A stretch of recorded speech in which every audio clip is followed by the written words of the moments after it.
একটা মেয়ে ধর্ষিতা হয়েছে, এজন্য ইসলাম দিয়ে যদি আইন কায়েম করা হয় 24 ঘন্টার আলটিমেটামে সব বিচার হয়ে যাবে, যেরকম ঠিক কিনা? ইসলাম বলে চোরের হাত কেটে দাও, জেনা ব্যভিচার করলে ডেথ পেনাল্টি। সৌদি আরবে হেড অফ করে, গলা কেটে ফেলে। বাংলাদেশেও যদি এটা করা যেত, খবর হয়ে যেত। আর কোন ধর্ষক বাংলার জমিনে জন্মাতো না। চিল্লায় বলো ঠিক কিনা?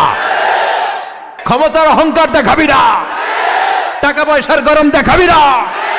2 দিনের টাকার মালিক হয়ে ওর পা জমিনে লাগে না, এরকম টাকা ছেড়ে নাই। লাম ইয়াকুন শাইআম মাযকুরা, তোর চেয়ে বড় ক্ষমতাশীল ছিল ফেরাউন। আল্লাহ ছাড় দিয়েছে, ছেড়ে দেয় নাই, ঠিক কিনা? নমরুদরে ছাড় দিয়েছে, ছেড়ে দেয় নাই, ঠিক কিনা? আবু জাহেলকে ছাড় দিয়েছে, ছেড়ে দেয় নাই, ঠিক কিনা? চুরি করলে হাত কেটে দাও, কার আইন? এই দেশের বানানো আইন। চুরি করলে হাত কাটো, কথাটা কার? السارق والسارقة فاقطعوا أيديهما جزاء بما كسبا نكالا من الله والله عزيز حكيم. If anyone steal something very precious from the society, the government should cut down his right hand. দামি কিছু চুরি করলে এটা সাক্ষীর দ্বারা সাব্যস্ত হলে গভর্নমেন্টের উচিত তার ডান হাতটা এক কোপ মেরে কেটে দেয়া। কার কথা? বানু মাখজুমিয়া গোত্রের এক মেয়ে মদিনাতে চুরিতে ধরা পড়ল। অনেক বড় ফ্যামিলির, ডিগনিফাইড শিল্পপতির মেয়ে। সাহাবারা বলল, এই মেয়ের হাত যদি বিশ্বনবী মদিনায় কেটে দেয়, মদিনাতে তো মারামারি লেগে যাবে। কে বলবে বিশ্বনবীর কাছে যে সুপারিশ করার ক্ষমতা কারো নাই? বিশ্বনবীর পালক পুত্র ওসামা বিন যায়েদ, যায়েদ ইবনে হারেসা, তার ছেলে ওসামা পালক পুত্রের ছেলে, তাকে বিশ্বনবী বড্ড ভালোবাসতো। তার উপাধি হলো হুব্বু রাসূলিল্লাহ, বিশ্বনবীর ভালোবাসা। সবাই বলল, ওসামা, আমরা যে বলতে পারবো না, তুই যে নবীরে সুপারিশ কর। ও নবী, যদিও চুরি করেছে মেয়েটা, সাব্যস্ত হয়েছে, কিন্তু আপনি মাফ করে দেন, হাত কেটে দিয়েন না। ওসামা যে বলে, নবী হাত কেটে দিয়েন না। বিশ্বনবীর চেহারাটা আগুনের গোলার মতো লাল হয়ে গেল। বিশ্বনবী বললেন, ওসামা, এটা আল্লাহর আইন, সুপারিশ করার সাহস তোর বুকের ভিতরে দিল কে? কে দিয়েছে স্পর্ধা? লাউ আন্না ফাতিমাতা বিনতে মুহাম্মদ সারাকাত লাকাতা মুহাম্মাদুন ইয়াদাহা। এই মেয়ে তো দূরের কথা, আমার কলিজার টুকরা, নয়নের পুটুলি, জান্নাতি নারীদের সর্দারিনী আমার মেয়ে ফাতেমাও যদি চুরিতে ধরা পড়ে, আমি তলোয়ারটা বের করে ফাতেমার হাত কেটে দিতে 1 সেকেন্ডও দেরি করব না। কারণ আইনটা কার? চিল্লায় বলেন কার? এজন্য বাংলাদেশে চুরি চামারি আছে না নাই? হাজার হাজার কোটি টাকা উধাও হয়ে যায়, আছে না নাই? আমাদের মাননীয় প্রধানমন্ত্রী যদি এই নিয়ম করে দেয়, যারাই চুরি করবে হাত কেটে দেয়া হবে। বাইতুল মুকাররমের স্কয়ারের সামনে হাত কেটে দেয়া হবে। আর প্রতিটা চ্যানেল লাইভ ব্রডকাস্ট করবে, এটা সরাসরি সম্প্রচার, আমরা সবাই দেখবো কেমনে চোরদের হাত কাটে। এই নিয়ম যদি আমাদের মাননীয় প্রধানমন্ত্রী করে দেয়, দেশে আর চোর খুঁজে পাওয়া যাবে? কথা কন। তবে এই চোর লাউ চোর, ডাইল চোর, মুরগি চোর না, যারা 1000 কোটি টাকা মেরে দেয়। এক সিগনেচারে দেশের 10,000 কোটি টাকা নাই। চিল্লায় বলো ঠিক কিনা? এই চোরদের বিচার যদি করা যেত, তাহলে এই দেশে আর দুর্নীতি থাকতো না। দুর্নীতি দমন কমিশনের দরকার হতো না। মন্ত্রীদের রাতের ঘুম হারাম হতো না। এটা মদিনার সমাজ হয়ে যেত, শান্তির বাংলাদেশ হয়ে যেত, ঠিক কিনা? এজন্য আল্লাহ বললেন, গোলাম, এই জমিনের ভেতরে চুরি করলে হাত কেটে দিবা, জিনা ব্যভিচার করলে ডেথ পেনাল্টি, ক্যাপিটাল পানিশমেন্ট, মৃত্যুদণ্ড, সর্বোচ্চ শাস্তি, ঠিক কিনা? একটা মেয়ে ধর্ষিতা হয়েছে, এজন্য ইসলাম দিয়ে যদি আইন কায়েম করা হয় 24 ঘন্টার আলটিমেটামে সব বিচার হয়ে যাবে, যেরকম ঠিক কিনা? ইসলাম বলে চোরের হাত কেটে দাও, জেনা ব্যভিচার করলে ডেথ পেনাল্টি। সৌদি আরবে হেড অফ করে, গলা কেটে ফেলে। বাংলাদেশেও যদি এটা করা যেত, খবর হয়ে যেত। আর কোন ধর্ষক বাংলার জমিনে জন্মাতো না। চিল্লায় বলো ঠিক কিনা? আল্লাহ বলেন, আমি মানুষকে খলিফা বানিয়েছি আমার এই হুকুম আহকামগুলো বাস্তবায়নের জন্য। সব সৃষ্টিকুলের মধ্য থেকে মানুষকে আমি বানিয়েছি আশরাফুল মাখলুকাত। আবার মানুষকে বানিয়েছি আমি আমার খলিফা। আবার মানুষের চেহারাটা আমি আল্লাহ সব চাইতে সুন্দর করে তৈরি করেছি। সুবহানাল্লাহ।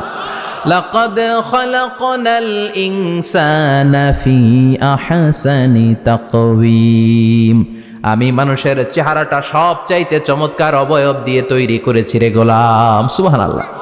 পৃথিবীতে যত প্রাণী আছে, সব সৃষ্টির মধ্য থেকে আমাদের সৃষ্টিটা সুন্দর না? আপনি হিউম্যান অ্যানাটমি নিয়ে যদি গবেষণা করেন, কেমনি আল্লাহ আমাদের এখানে হার্ট দিলেন, লাঞ্চ দিলেন, হ্যাঁ, তারপরে 206টা হাড্ডি দিলেন, হাড্ডিগুলো আবার ব্যান্ড করা যায়, দেখছেন? বাঁকা করা যায় না? এটা বাঁকা করা যায়। বাঁকা না করলে আপনি খাইতে পারতেন? ক্রিকেট যারা খেলো, পেস বল করতে পারতা? স্পিন বল, হ্যাঁ, অফিস স্পিন, লেগ স্পিন, কয় হুজুরও জানে কেমনে এটি, তোর থেকে শিখছি বেটা।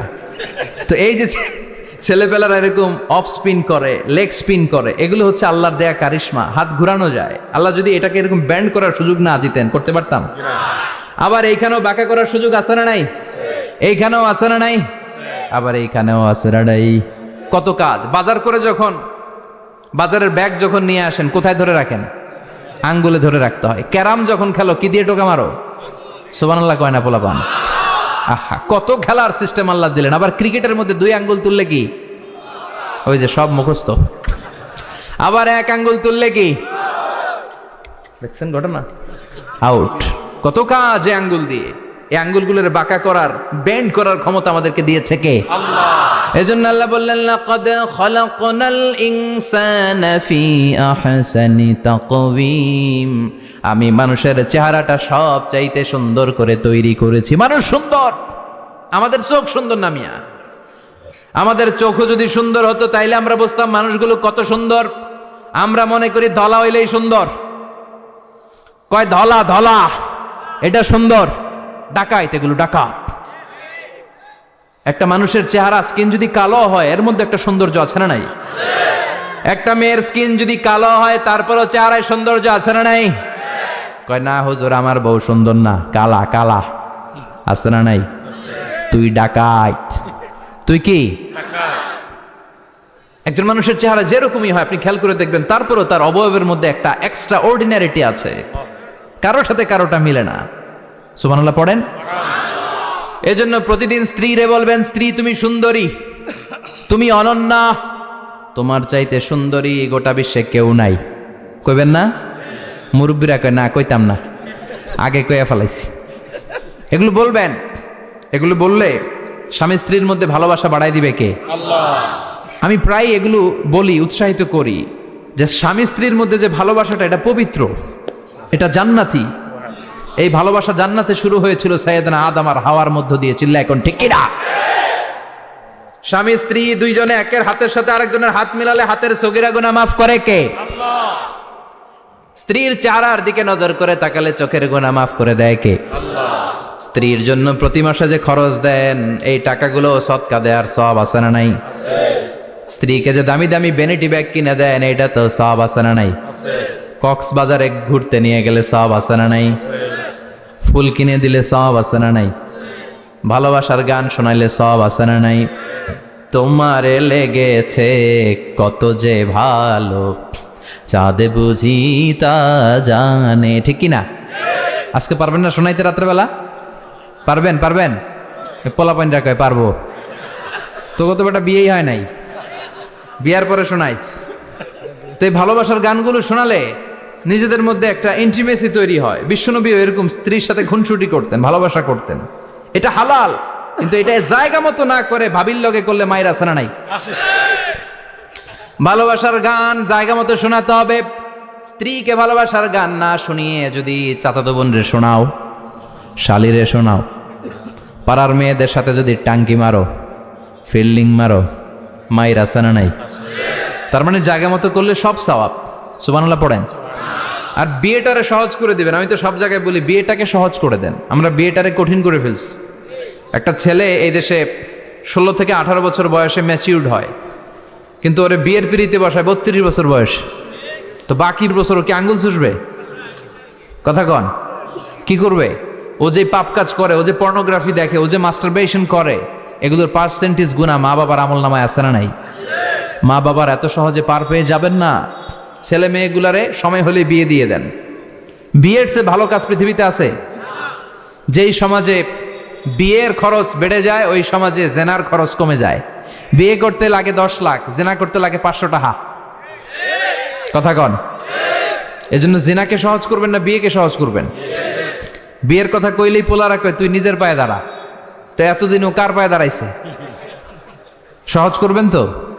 আল্লাহ তুমি বোঝার তৌফিক দাও। এরপর আল্লাহ বললেন, আমি মানুষকে শুধু আশরাফুল মাখলুকাতি বানাই নাই, আমার খলিফাই বানাই নাই, মানুষের চেহারাটা শুধু আমি সুন্দর করে দেই নাই, গোটা বিশ্বের মধ্যে মানুষকে আমি সবচাইতে শক্তিশালী করেছি। সবচেয়ে শক্তিশালী কে? মানুষ। চিল্লায় বলেন শক্তিশালী কে? আল্লাহ যখন পৃথিবী বানালেন, মুসনাদে আহমদ ইবনে হাম্বালের বর্ণনা, পৃথিবী কাঁপাকাঁপি শুরু করলো, খালি কাঁপে খালি কাঁপে। পৃথিবীর কাঁপাকাঁপি বন্ধ করার জন্য আল্লাহ পৃথিবীর মধ্যে 7টা টেকটনিক প্লেট বসিয়ে দিলেন। 7টা পাহাড়, 7 tectonic plates creates the mountain range on earth. ওয়াজআলনাল জিবালা আওতাদা। পৃথিবী কাঁপতে শুরু করলো সৃষ্টির পর। পৃথিবীর কাঁপাকাঁপি বন্ধ করে দেওয়ার জন্য আল্লাহ পৃথিবীর ভেতরে পাহাড় ঢুকিয়ে দিলেন। পাহাড় পেরেকের মতো গেড়ে দেওয়ার পরে পৃথিবীর কাঁপাকাঁপি বন্ধ হয়ে যায়। সুবহানাল্লাহ। ফেরেশতারা অবাক হয়ে বলে, মাবুদ, পৃথিবীর কাঁপাকাঁপি বন্ধ হলো কেমনে?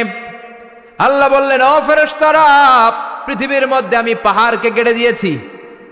পাহাড় গেড়ে দেওয়ার কারণে পৃথিবীর কাঁপাকাঁপি বন্ধ হয়ে গেছে। ফেরেশতারা বললেন, তাই নাকি? পাহাড়ের এত বড় শক্তি। ইয়া রাব, হাল মিন খালকিকা আশাদ্দা মিনাল জিবাল। আপনার এই সৃষ্টিকুলের মধ্য থেকে পাহাড়ের চাইতে বেশি শক্তিশালী কিছু আছে নাকি? আল্লাহ বললেন, হ্যাঁ আছে। পাহাড়ের চাইতে শক্তিশালী হচ্ছে আল হাদিদ, মানে লোহা। পাহাড়ের চেয়ে শক্তিশালী কি? এই লোহার নামে কোরআনে সূরা আছে না নাই? সূরার নাম কি? কথা বলেন। وأنزلنا الحديد فيه بأس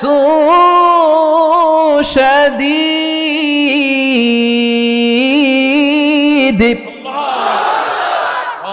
আমি আকাশ থেকে জমিনের মধ্যে হাদিদ মানে লোহা পাঠিয়েছি। লোহার মধ্যে আছে প্রচন্ড শক্তি।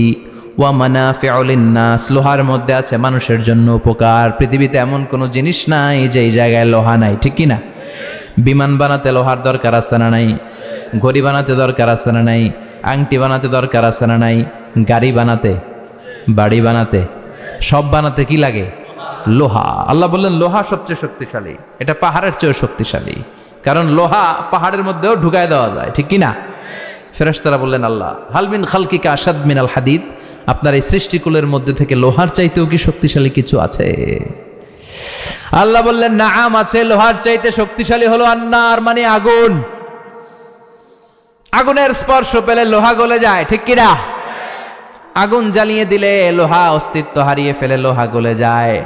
ফেরেশতারা বলল, আল্লাহ, হাল মিন খালকিকা আশাদ্দা মিনান নার। আপনার সৃষ্টির মধ্য থেকে আগুনের চাইতেও শক্তিশালী কিছু আছে নাকি? আল্লাহ কয় আছে। সেটা কি? কথা কন। মিঠা নদীর পাহানি, আল্লাহ তোমার মেহেরবানি। সুন্দর ফুল, সুন্দর ফল, মিঠা নদীর পাহানি, আল্লাহ তোমার মেহেরবানি। তুমি কতই দিলে রতন, ভাই বেরাদর পুত্র স্বজন। ক্ষুধা পেলে অন্ন যোগাও, মানি চাই না মাহানি, আল্লাহ তোমার মেহেরবানি। সুন্দর ফুল, সুন্দর ফল, আল্লাহ তোমার মেহেরবানি। চিল্লায় পড়েন আল্লাহু আকবার। আল্লাহ বললেন, আগুনের চেয়ে শক্তিশালী হলো পানি। আগুনের মধ্যে যদি পানি ঢেলে দেয়া হয় আগুন নিভে যায়, ঠিক কিনা? ফেরেশতারা বলল, আল্লাহ, হাল মিন খালকিকা আশাদ্দা মিনাল মা। আপনার সৃষ্টিকুলের মধ্যে পানির চাইতেও শক্তিশালী কিছু আছে নাকি? আল্লাহ কইলেন আছে। সেটা হইল আর রিহ, মানে বাতাস। সুবহানাল্লাহ কোন। কারণ বাতাসের ঝাপটায় পানি দোলা খায়। বাতাসের ঝাপটায় পানির মধ্যে উচ্ছ্বাস তৈরি হয়, সাগরে জলোচ্ছ্বাস হয়, ঠিক কিনা? বাতাস ধাক্কা মারলে পানিতে দোলা লাগে, সিডর হয়, নার্গিস হয়, আইলা হয়, মহাসেন হয়, ঘূর্ণিঝড় হয়। পানির চাইতে বাতাস বেশি শক্তিশালী। ফেরেশতারা অবাক হয়ে বলে, আল্লাহ, তাহলে আপনার সৃষ্টিকুলের মধ্য থেকে বাতাসের চাইতেও শক্তিশালী কিছু আছে নাকি? আল্লাহ কয় আছে। ফেরেশতারা বললেন, বাতাসের চাইতেও শক্তিশালী যদি কিছু থেকে থাকে সেটা কি? আল্লাহ বললেন, সেটা হলো মানুষ, বনি আদম, আল ইনসান। তবে ওই মানুষ, যেই মানুষ দান করে। কি করে? ডান হাত যা দান করে বাম হাত সেটা টের পায় না। সুবহানাল্লাহ। আল্লাকা সিররুন ইনদাল্লাহ বাইনাকা আনতা ওয়া বাইনাল্লাহ আল্লাকা সাদাকাতুন তাখফা লা ইয়ালামুহা ইল্লাল্লাহ আল্লাকা সিররুন ইনদাল্লাহ বাইনাকা আনতা ওয়া বাইনাল্লাহ আল্লাকা সাদাকাতুন তাখফা লা ইয়ালামুহা ইল্লাল্লাহ। সুবহানাল্লাহ পড়েন। তোমার কি এমন কোনো আমল আছে নাকি যে আমল আল্লাহ ছাড়া কেউ জানে না? তুমি এমন কোনো গোপন দান করেছো নাকি যেই দানটা আল্লাহ ছাড়া কেউ দেখেনি? ঠিক কি না? গোপন দান আল্লাহর রাগকে কমিয়ে দেয়। তাহলে ওই মানুষ ওই বাতাসের চাইতেও শক্তিশালী যে মানুষ ডান হাতে দান করলে বাম হাতও টের পায় না। মানুষ টের পাওয়া তো দূরের কথা, চিল্লায় পড়েন আল্লাহু আকবার। এজন্য আল্লাহ বললেন, মানুষকে আমি আশরাফুল মাখলুকাত বানালাম, মানুষকে আমি আমার খলিফা বানালাম, মানুষের চেহারাটা সুন্দর করলাম, আবার মানুষকে আমি সব চাইতে শক্তিশালী করে বানালাম। তার এই আল্লাহর কোরআন যদি ঠিক মতো পড়া যায়, মানুষের মতো মানুষ বানিয়ে আপনারা জান্নাতি বানাবে কে? তার মানে এই কোরআন পড়লে মানুষের মতো মানুষ হওয়া যায়। চিল্লায় বলেন, কি হওয়া যায়? সবাই বলেন, মানুষের মতো মানুষ হতে চান তো সবাই? সবাই চাই। আসুন দেখি মানুষের নামে সূরায় আল্লাহ কি বললেন, পড়েন। আউযু বিল্লাহি মিনাশ শাইতানির রাজিম বিসমিল্লাহির রহমানির রহিম হাল আতা আলাল الإنسان حين من الدهر لم يكن شيئا مذكورا।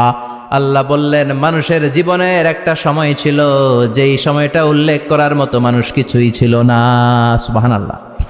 প্রত্যেক মানুষের জীবনে এমন একটা সময় ছিল যেই সময়টাতে উল্লেখ করার মতো সে আসলে কিছুই ছিল না, তার অস্তিত্বই ছিল না, সে জিরো ছিল, তাকে জিরো থেকে হিরো বানিয়েছে কে? হাল আতা আলাল ইনসান, এই হাল হচ্ছে ইস্তেফাম তাকরিরি বিমানা কাদ আতা আলাল ইনসান। অবশ্যই অবশ্যই মানুষের জীবনে এমন একটা সময় এসেছে, লাম ইয়াকুন শাইআম মাযকুরা, উল্লেখ করার মতো সে কিছুই ছিল না। কার কথা? মুফাসসিরিন একরাম ইনসান দ্বারা এখানে দুইটা জিনিস বুঝিয়েছেন, এক হলো সাইয়েদনা আদম, আর এক হলো আমরা সবাই। এই পৃথিবীতে মানুষ বানানোর তিন ক্যাটাগরি। ক্যাটাগরি নাম্বার 1, মাও নাই বাবাও নাই। এই সিস্টেমে আল্লাহ কার বানাইছে? কথা বলেন। আবার শুধুমাত্র মা আছে বাবা নাই, এই সিস্টেমে কাকে বানালেন? আবার বাবাও আছে মাও আছে, এই সিস্টেমে কারে বানালেন? আমাদেরকে বানালেন। আবার সাইয়েদনা আদমকে আল্লাহ যখন বানালেন, তিনি বানালেন মিন তিনিন লাযিব, এঁটেল মাটি থেকে বানালেন। এঁটেল মাটি দিয়ে কাঠামো বানানো যায় না, স্ট্রাকচার করা যায় না। এঁটেল মাটি জমিন থেকে নিয়ে আল্লাহ রেখে দিলেন 40 বছর। চিল্লায় বলেন, কয় বছর? আর আকাশকে বললেন, ইয়া সামা ওয়ামতিরি আলাইহি 40 সানা, ও আকাশ এই মাটির উপরে 40 বছর তুমি বৃষ্টি দাও। 40 বছর এঁটেল মাটির উপরে বৃষ্টি জমতে জমতে জমতে জমতে এটা হয়ে গেল হামাইম মাসনুন, কাদামাটি। সুবহানাল্লাহ পড়েন। কাদামাটি থেকে গেল 40 বছর। কাদামাটি থেকে আল্লাহ সাইয়েদনা আদম আলাইহিস সালামের ডাইস বানালেন। তারপরে আল্লাহ সূর্যরে বললেন, ইয়া শামসু হাররিকি আলাইহি 40 ইয়াউমা, ও সূর্য এবার আদমের কায়ার উপরে, মূর্তির উপরে তুমি 40 বছর সূর্যের আলো দাও। 40 বছর সূর্যের প্রখর ও তীব্র তির্যক তাপে এবং কিরণে আদম হয়ে গেছে এখন সলসলিন কাল ফাখার, টোকা মারলে ঠন ঠন করে। সুবহানাল্লাহ পড়ে। এখনো রুহের ফুৎকার দেয় নাই এখনো, কিন্তু কেটে গেছে 120 বছর। 340 কত? 120 বছর চলে গেল। এই বিশাল লম্বা সময়ে আল্লাহ বললেন, লাম ইয়াকুন শাইআম মাযকুরা, উল্লেখ করার মতো আদম কিছুই ছিল না। রুহের ফুৎকার যেহেতু দেয় নাই 140 বছর, এটা এঁটেল মাটি, পরে ছিল কাদামাটি, এরপরে হয়েছে মূর্তি, ঠনঠনে মূর্তি। উল্লেখ করার মতো আদমের জীবনে 124 বছরে কিছুই ছিল না। চিল্লায় বলেন, ঠিক কিনা? আবার আমরাও যারা সলিমদ্দি কলিমদ্দি, আমরাও আমাদের মায়ের পেটের ভেতরে প্রথমে ছিলাম 40 দিন। বুখারীর বর্ণনা, ইন্না হাদাকুম ইউজমাউ খালকুহু ফি বাতনি উম্মিহি 40 ইয়াওমান সুম্মা ইয়াকুনু নুতফাতান মিসলা যালিক সুম্মা ইয়াকুনু আলাকাতান মিসলা যালিক ফায়াতি ইলাইহিল মালাকু ফায়ানফাখু ফীহির রূহ। আমরা যারা সলিমদ্দি কলিমদ্দি আমরা আমাদের মায়ের পেটের ভেতরে 40 দিন ছিলাম নুতফা, এক ফোঁটা বীর্য। তারপরে 40 দিন ছিলাম আলাকা, রক্তপিণ্ড। তারপরে 40 দিন ছিলাম মুদগা, গোশতপিণ্ড। 3 40 120 দিন। কয় দিন? এই 120 দিনের লম্বা সময়ে লাম ইয়াকুন শাইআম মাযকুরা, উল্লেখ করার মতো আমরা আসলে কিছুই ছিলাম না, কারণ মানুষই তো হয় নাই, ডিফর্ম বেবি, এখনো দেহের আগাগোড়া কিছু হয় নাই। 120 দিন পর ফেরেশতা এসে আমার দেহের মধ্যে ফুৎকার দিয়ে যায়, তখন আমার হার্ট পার্টিশন চালু হয়ে যায়, আমার হার্টবিট চালু হয়, সিস্টোলিক ডায়াস্টোলিক, এই যে ধপ ধপ ধপ, এই প্রেশারটা ছাড়া মানুষ বাঁচে? ফুসফুসের কাজ কি? খালি ধপ ধপ করে, দম টানে আর দম নেয়, দম ফুরাইলে ঠুস। হায় রে মানুষ রঙিন ফানুষ, দম ফুরাইলে তবু তো ভাই কারোরই না একটুখানি। হায় রে মানুষ রঙিন ফানুষ, রঙিন ফানুষ, হায় রে মানুষ। সুবহানাল্লাহ। আমরা ছিলাম নুতফা, আলাকা, মুদগা, sperm drop, then blood clot, and finally the little flesh. আমি আমার এমফিল রিসার্চ করেছি এটার উপর, এটা ইংরেজিতে বলে এমব্রয়োলজি, ভ্রূণতত্ত্ব। How the little embryo develops in mother womb, মায়ের পেটে এই ছোট্ট ভ্রূণ, এটা কেমন করে শুক্রাণু ডিম্বাণু থেকে 8 মাস 10 মাস 9 মাস পরে কেমন করে জমিনে আসে। How the little embryo develops in mother womb, মায়ের পেটে কেমন করে ডেভেলপ করে। একেবারে ক্ষুদ্র ছিলাম আমি, তুচ্ছ ছিলাম আমি, নগণ্য ছিলাম আমি। আমার কোনো নাম ছিল না, আমার কোনো গ্রাম ছিল না, আমার কোনো পরিচয় ছিল না। এখন দুনিয়াতে আমাদের পরিচয় আছে না নাই? কিন্তু মিজানুর রহমান আজহারি একটা সময়ে লাম ইয়াকুন শাইআম মাযকুরা, তোরা কেউ চিনতো না, তোর নামটাও কেউ জানতো না, উল্লেখ করার মতো তুই কিছুই ছিলি না।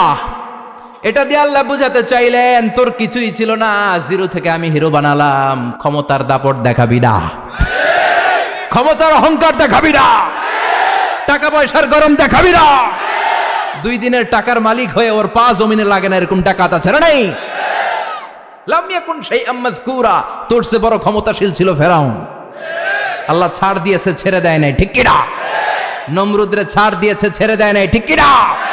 আবু জাহেলকে ছাড় দিয়েছে, ছেড়ে দেয় নাই, ঠিক কি না? এখনো যারা গাদ্দারি করে, ইসলামের বিপক্ষে কথা বলে, ইসলামকে জমিনের ভিতর গেড়ে দিতে চায়, দেখা যায় আল্লাহ ওদেরকে ছাড় দেয়, কিন্তু ছেড়ে দেবে না। চিল্লায় কও ঠিক কি না? পৃথিবীতে কেউ তো স্থায়ী হয় না, হোক না সে ফেরাউন কিবা নমরুদ। কেউ ভাবে চিরদিন রয় না, কেউ ভাবে চিরকাল রয় না। কেউ থাকতে আসে নাই, এত বড় বড় দাপটওয়ালারা সব শেষ। আমি তো প্রায় জায়গায় বলি, আমি ফেরাউনের লাশটা নিজে দেখে এসেছি, যেহেতু আমি আল আজহার ইউনিভার্সিটির স্টুডেন্ট। 200 পাউন্ড লাগে দেখতে, আমি দেখছি ফ্রি।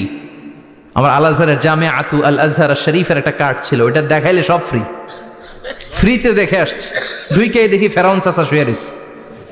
আমি বললাম, ফেরাউন চাচা কেমন আছো? How are you? What's up man? কোনো আওয়াজ নাই। আমি জিজ্ঞেস করেছি তাকে, কেমন আছো তুমি, কি অবস্থা, কেমন যাচ্ছে তোমার? হোয়াটসঅ্যাপ, কোনো আওয়াজ নাই। আমি অবাক হয়েছি, এই লোকটার হুঙ্কারে মিশরের জমিন থার থার করে কাঁপতো, আজ করে শেষ করে দিছে কে? আজ আছে কাল নাই, ঠুস, দম ফুরাইলে।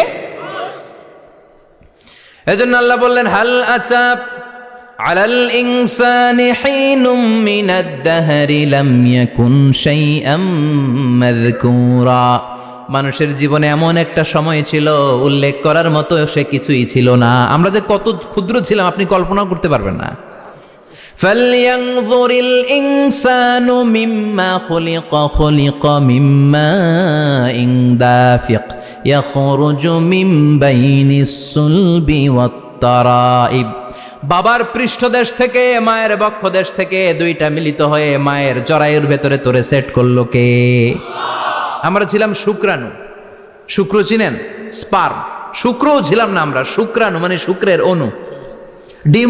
ডিম্বও আমরা ছিলাম না, আমরা ছিলাম ডিম্বাণু মানে ডিম্বের। আরবিতে বলে আল বুয়াইদা আল উনসাউইয়া।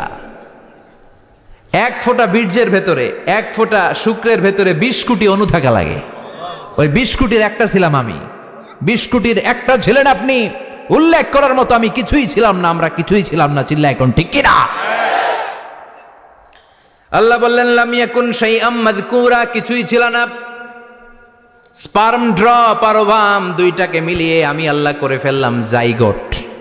সেইটারে আমি বানালাম এমব্রয়ো, ভ্রূণ, ব্যাঙ্গাচির মতো।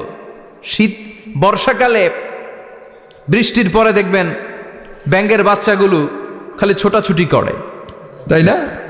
কালো কালো দেখা যায় না? আমরা প্রত্যেকে এরকম ব্যাঙের বাচ্চার মতো ছিলাম।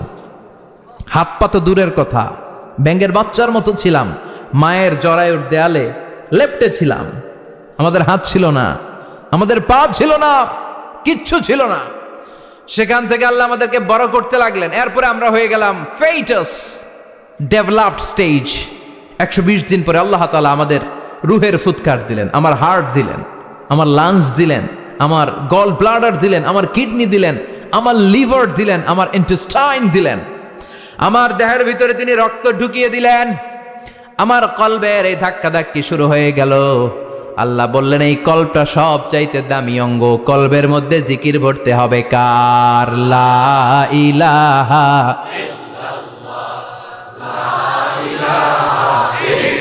লা ইলাহা ইল্লাল্লাহু মুহাম্মাদুর রাসূলুল্লাহ সাল্লাল্লাহু। কলবের ভেতরে ভরতে হবে আল্লাহর জিকির। অনেকেই কলবের ভেতরে ভরে আয়না, আছে না নাই? আয়না বসাইয়া দে মোর দয়াল বাবা, কেল্লা কাবা আহেনার কারিগর। আয়না বসাইয়া দে মোর, তোর বাবার কলবে তো আয়না নাই, তোরই কি আয়না দিবে বেটা? বিশ্বনবী কখনো বলেছেন কলবে আয়না বসাতে? বিশ্বনবীর সাহাবারা কলবে বসাতে হবে আল্লাহর জিকির। আলা বিযিক্রিল্লাহি তাতমাইন্নুল। দুনিয়ার কোনো কিছু কলবকে ঠান্ডা করতে পারে না, একমাত্র আল্লাহর জিকির ছাড়া।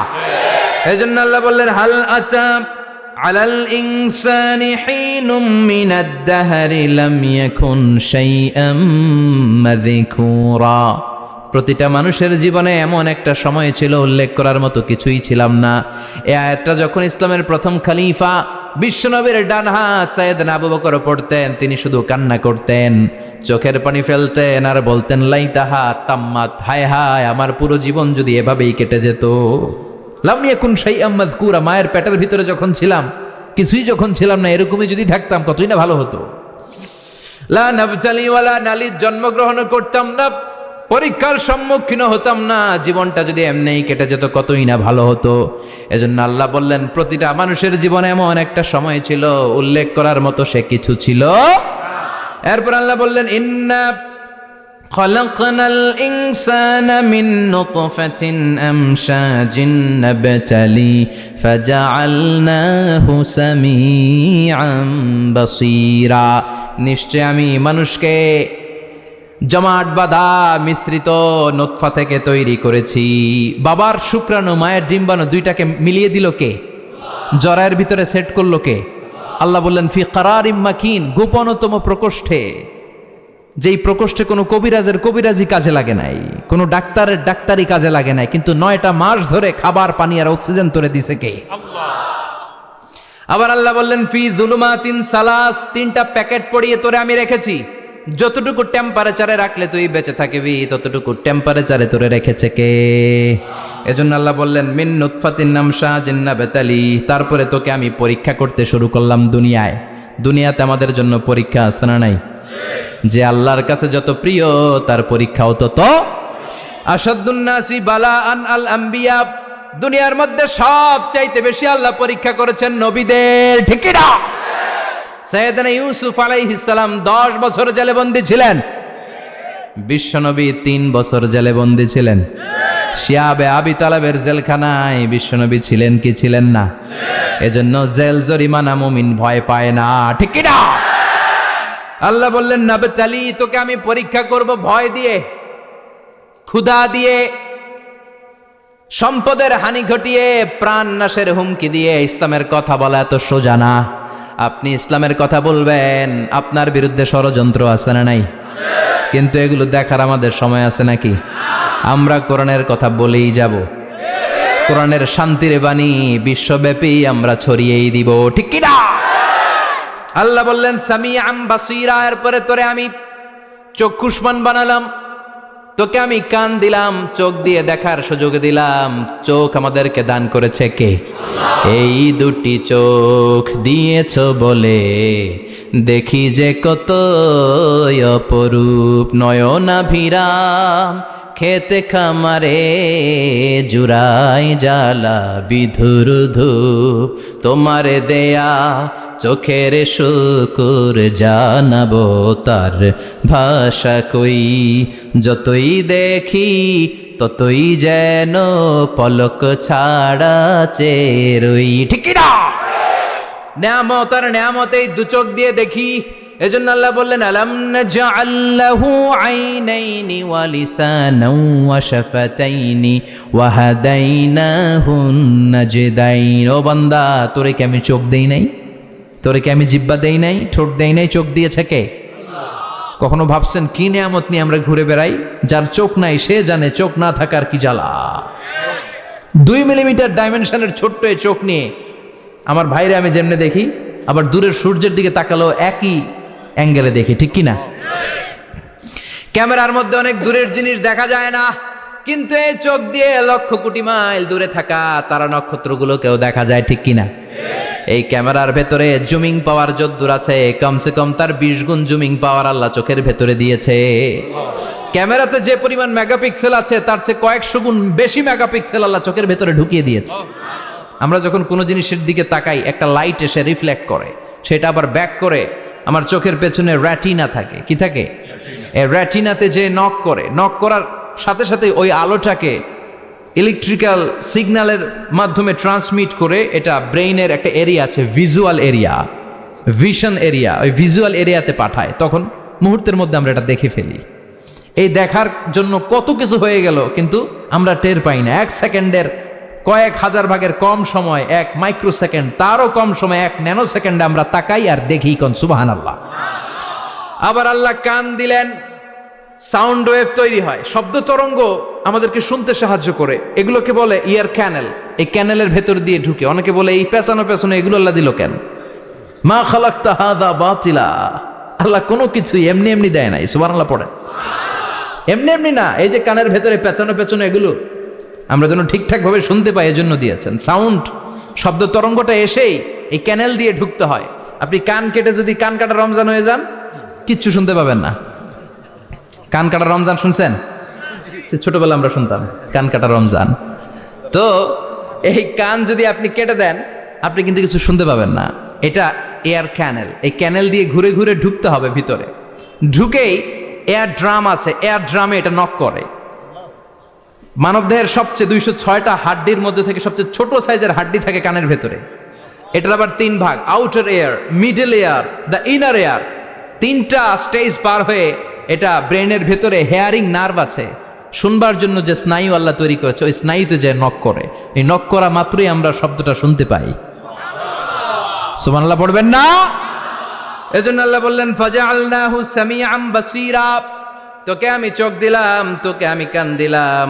শুধু চোখ কান দিয়ে আমি থেমে থাকি নাই। ইন্না হাদাইনাহুস সাবিলা ইম্মা শাকিরা ওয়া ইম্মা কাফুরা।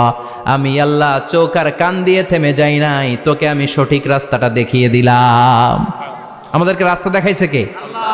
আল্লাহ বলে দিলেন এটা ডান পথ, এটা বাম দিক। ডান দিকে যাবি তো জান্নাতে ঢুকবি, বাম পথে যাবি তো জাহান্নামে যাবি। ঠিক কি না? এজন্য সব নবীরা ছিল ডানপন্থী, সব নবীরা ডান দিকে চলতো। এজন্য আমরাও ডান দিকে চলি। কথা কন, আমরা সবাই ডানপন্থী। কোন পন্থী? আরো জোরে বলেন, কোন পন্থী? আল্লাহ ডান দিকের রাস্তা দেখিয়ে দিলেন আর বললেন হেদায়েত কেউ দিতে পারে না, হেদায়েত দিতে পারে কে? এরপরে আল্লাহ বললেন ইম্মা শাকিরা ওয়া ইম্মা কাফুরা। তুমি শুকরগুজার বান্দাও হতে পারো, আবার কাফেরও হতে পারো। The choice is years. তোমাকে আমি স্বাধীনতা দিলাম। ফেরেশতা আর আল ইনসান, মানুষের মধ্যে মৌলিক ডিফারেন্স এটাই যে ফেরেশতাকে কোনো স্বাধীনতা দেয়া হয়নি, আর আমাদেরকে স্বাধীনতা দিয়েছে কে? পথ আল্লাহ 2টা দেখিয়ে দিয়েছে। যদি শুকরগুজার হও, আমি নিয়ামত বাড়িয়ে দেব, আর যদি কুফরি করো জেনে রেখো আমার আযাব বড় কড়া। আমি আল্লাহ সব সময় ধরি না, ধরলে ধরে ধরে ধরে না, ধরলে আল্লাহ সারে না। তুমি শাকুর হতে পারো, আবার কাফুর হতে পারো। এখানে আল্লাহ তাআলা মানুষের হিউম্যান বিহেভিয়ারাল ক্যারেক্টারিস্টিক্স নিয়ে কথা বলছেন, যে এক একটা মানুষের কত রূপ হতে পারে। আমার এক বিহেভিয়ার, ভাইয়ের এক বিহেভিয়ার, আপনার এক বিহেভিয়ার, এক একজনের এক এক ম্যানার, এক এক অ্যাটিটিউড। একজনের অ্যাটিটিউডের সাথে আরেকজনের অ্যাটিটিউডের কোনো মিল আছে? আল্লাহ এখানে কেবল দুইটার কথা বললেন, শাকিরা, ইম্মা শাকিরা ওয়া ইম্মা কাফুরা। তুমি শুকরগুজারও হতে পারো, আবার চাইলে কাফুরাও হতে পারো। সুবহানাল্লাহ পড়েন। মানুষের আচরণ নিয়ে এভাবে আল্লাহ কোরআনে অনেক কথা বললেন। এক জায়গায় আল্লাহ বললেন আজুলা, মানুষ কি? আরেক জায়গায় বললেন মানুয়া, আরেক জায়গায় বললেন জাজুয়া, আরেক জায়গায় বললেন যলুমান জাহুলা, আরেক জায়গায় বললেন ইয়াউসা। এক এক মানুষ এক এক ধরনের। কিছু মানুষ আছে যা শুনে খালি ভুলে যায়, আছে না নাই? কিছু মানুষ আছে একবার শুনলে আর ভুলে না। আমাদের জাতীয় কবির নাম কি? জোরে বলেন। ওনার মেমোরিটা ছিল ফটোজেনিক মেমোরি। ফটোজেনিক মেমোরি হচ্ছে যে মানুষ একবার দেখলে, এটারে আমি মোবাইলে ছবি তুললে যেমনি একটাও হারাবে না, আমার এখানে থেকে যাবে, একবার তাকালে আমার মাথার মধ্যে এরকম থেকে যাবে, এটার বলে ফটোজেনিক মেমোরি। কাজী নজরুল ইসলামকে আল্লাহ তাআলা এই ফটোজেনিক মেমোরি দান করেছে, কোন সুবহানাল্লাহ। উনি কিছু ভুলতেন না, একবার পড়লেই সব মনে থাকতো। আর কিছু লোক আছে ভুলে যায়। আল্লাহ বললেন ওয়ালাকাদ আহিদনা ইলা আদামা মিন ক্বাবলু ফানাসিয়া ওয়া লাম নাজিদ লাহু আজমা। আমি আমার প্রথম মানুষ, প্রথম নবীকে একটা আদেশ করেছিলাম, কিন্তু আদেশ পালন করতে আদম সেটা ভুলে গেছে। ওয়া লাম নাজিদ লাহু আজমা, এই আদেশ পালনে তাকে আমি দৃঢ়চিত্ত পাই নাই। পাইবো কেমনে? ভুলে গেছে। তো বাপ বললে পোলারা ভুলবে না? এজন্য বিষ্ণু বলেছেন নাসিয়া আদম ফানাসিয়া বানু, আদমও ভুলে যায়, এজন্য আমরাও ভুলে যাই। আদম আলাইহিস সালামের বয়স ছিল 1000 বছর। পৃথিবীর সব মানুষগুলোর রুহু আল্লাহ রাখলেন সাইয়েদনা আদমের সামনে। সাইয়েদনা আদম বললেন, আল্লাহ ওই রুহুটার এত সুন্দর লাগে কেন? এটার নাম কি? কয় ইবনুকা দাউদ, এটা তোমার ছেলে দাউদ। সে বাঁচবে কয় বছর? আল্লাহ বললেন 40 বছর। সাইয়েদনা আদম বললেন, আল্লাহ জিদ মিন উমরিহি, একটু বয়স বাড়ায় দেন না। আল্লাহ বললেন রুফিআতিল আকলাম ওয়া জাফফাতিস সুহুফ, কে কত বয়স পাবে আদম এটা তো লেখা ফেলাইছিস, তো চেঞ্জ করা যাবে না রে আদম। সাইয়েদনা আদম বললেন, আল্লাহ আমার 1000 বছরের দরকার নাই, আমার 1000 থেকে 60 নিয়ে আমার ওই ছোট্ট ছেলেটারে দাউদ রে আপনি 40-এর সাথে 60 মিলাই 100 করে দেন। আল্লাহ বললেন ঠিক আছে করে দিলাম, তাইলে তুই কিন্তু বাঁচবি 940 বছর। 1000 থেকে 60 বাদ দিলে কত? সাইয়েদনা আদম পৃথিবীর বুকে আসলেন 940 বছরের পর। মালাকুল মাউত এসে হাজির। আদম আলাইহিস সালাম বললেন, আপনি কে? আমি মালাকুল মাউত। কি জন্য আসছেন? কয় জিইতু আন আকবাদা রূহাক, আপনার রুহু কবজ করতে আসছি। কয় কেন আসছেন? কয় আপনার 940 বছরে হায়াত শেষ, রুহু নিয়ে যাব। কয় না, আমি বাঁচুম 1000 বছর। মালাকুল মাউত বলে, আরে আপনি তো 60 বছর দান করে আসছিলেন রুহুর জগতে। ছেলেরা দেখে খুশির ঠেলায় 60 বছর দিয়া দিছেন আদমকে, আমার মনে নাই, ভুইল্লা গেছি, ভাগো, আমি আরো 60 বছর বাঁচুম। ভুইল্লা গেছি। নাসিয়া আদম ফা নাসিয়া বানু, আমরাও ভুলে যাই, এরকম আছে না নাই? খাইয়াও কয় খাই নাই, নিছিলাম পকেটে কয় নেই নাই, দিছিলাম কয় দেই নাই, আছে না নাই? বিশ্বনবীও মাঝে মাঝে এরকম ভুলে যেতেন। কদরের রাত বিশ্বনবী বলেছেন রমজানের শেষ দশকের বেজর রাতে তালাশ করো। 21, 23, 25, 27, 29। আমাদের দেশে শুধু ঘটা করে 27 রমজান পালন করে। আপনি 27 তারিখে আবাদত করলেন, বাকি 4টা অড নাইট বেজর রাতে যদি আবাদত না করেন, হতে পারে ওই বছরের কদর ছিল 21 রাতে, হতে পারে না? তখন আপনি কপাল পোড়া, সব শেষ। এজন্য বুদ্ধিমানের কাজ হচ্ছে সবগুলা বেজর রাত্রিতে সমান তালে আবাদত করা। বিশ্বনবীকে আল্লাহ তাআলা কদরের রাত আসলে কোনটা জানিয়ে দিয়েছিলেন।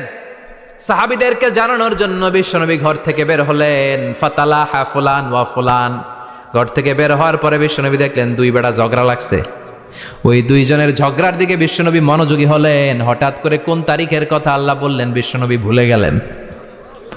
বিশ্বনবী বললেন ফারুফিআত নাসিতু, কদরের রাত কোন রাত আল্লাহ আমার কইছিল, কিন্তু ঝগড়া দেখে আমি ভুলে গেছি।